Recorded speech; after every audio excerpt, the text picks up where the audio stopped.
Hi, welcome to another video by Get It Done Home Repairs. This one is going to be a very simple repair. This is what do you do when your garage door opener breaks. Now you can see that this one here is broken and it still works, but there's a small hole through here, and that little hole is what actually presses into the button inside to make the door open up. So we are going to replace this with a new one, but I just want to point this out to you. Before you go ahead and order a new remote, this is actually the full-size remote that they have with this particular operating. It's actually for a gate.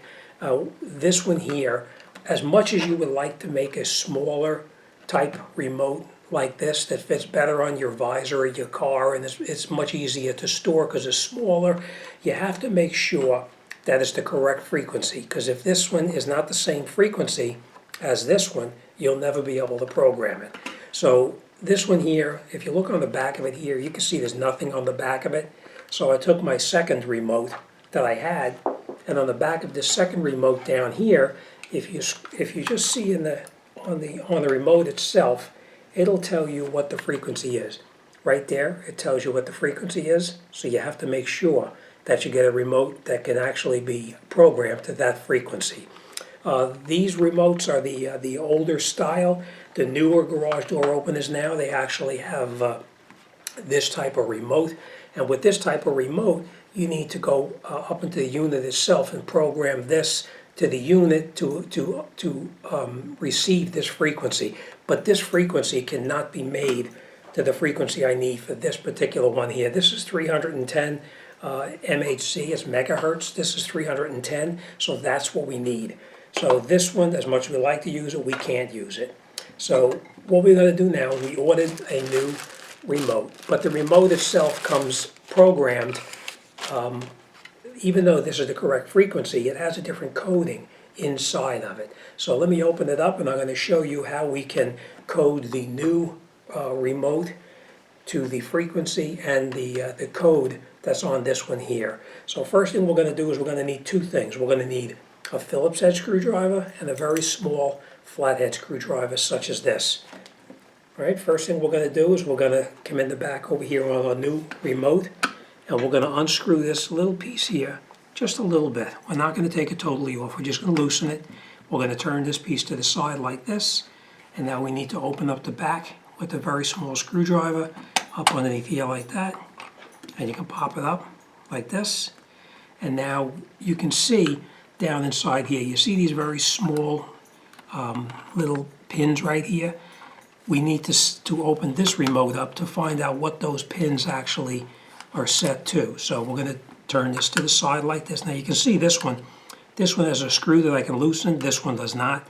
That's why you just saw me push it to the side. We're going to open this up here, same way, just push it up like this. Take it out,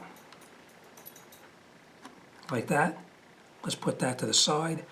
And now we need to actually duplicate this frequency here to this one over here. So what we're going to do is we're going to line them up, and we're going to, I'm going to get a light so we can see a little bit better in here, and then we're going to set these pins to the same frequency that's on these pins right over here. So let me get a light, and I'll come right back. Okay, now we're just going to take this piece here out of our way so we can see a little bit better.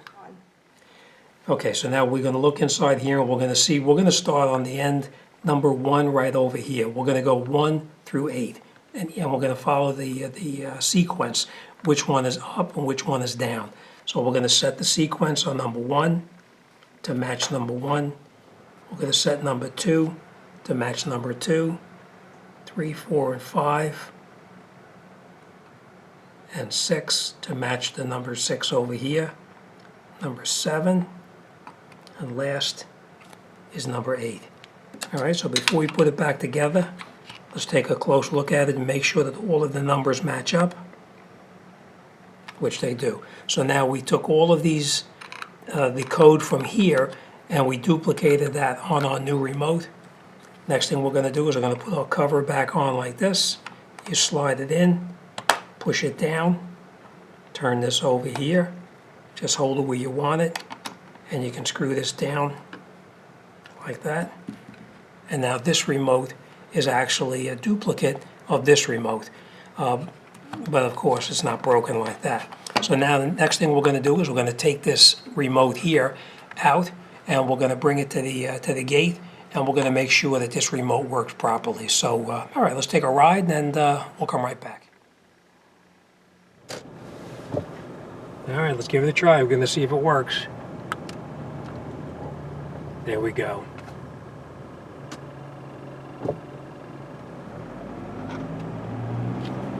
Alright, so as you can see that the remote worked properly, but if by chance you do try the remote and it doesn't work, don't freak out, it's not a big deal. Just take that cover back off and just take the old remote and make sure that all of your pins are lined up correctly, because we know we have the same frequency on the remote, but the coding could just be off a little bit. So if it doesn't work, don't worry about it, just take the cover off and make sure you duplicate all of these numbers onto the new remote here. And that's it, you'll be all set. But just make sure you get the correct frequency. As much as you'd like to have something small and a lot easier to keep like this, you know, you do need to have the same frequency. This one actually has a different frequency on it, so we cannot use that for this particular one.